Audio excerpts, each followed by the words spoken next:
I can't tell you how sorry. I can't tell you how sorry.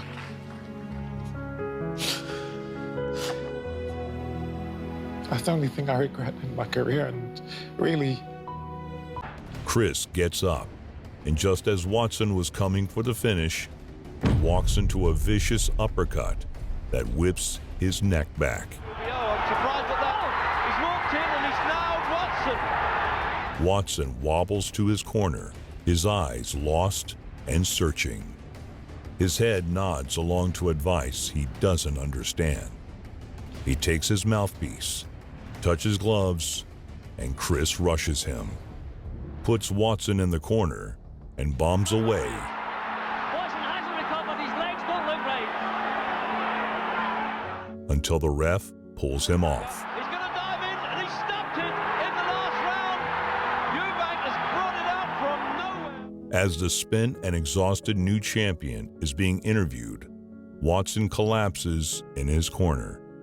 It became clear that Watson needed a hospital. At no point was he given oxygen. There was no ambulance or paramedic at the fight. When Watson finally arrived for treatment, it was at a facility without a neurosurgery department. That delay took minutes in a time where every second was precious, as a blood clot slowly taking Michael Watson's ability to walk. He was lucky to live and unlucky enough to have his fight overseen by the British Boxing Board of Control. Watson sued for negligence and won £400,000, a paltry sum in the face of paralysis. Chris was beside himself. He threw the uppercut and the long finishing flurry, blamed himself. Yeah, it's... Move on, Chris. It's all right. It's okay, bro. Let's move on in life. Chris kept fighting because boxing paid the bills, but the killer instinct that gave him an extra edge all but disappeared. Watson makes a slow and incomplete recovery.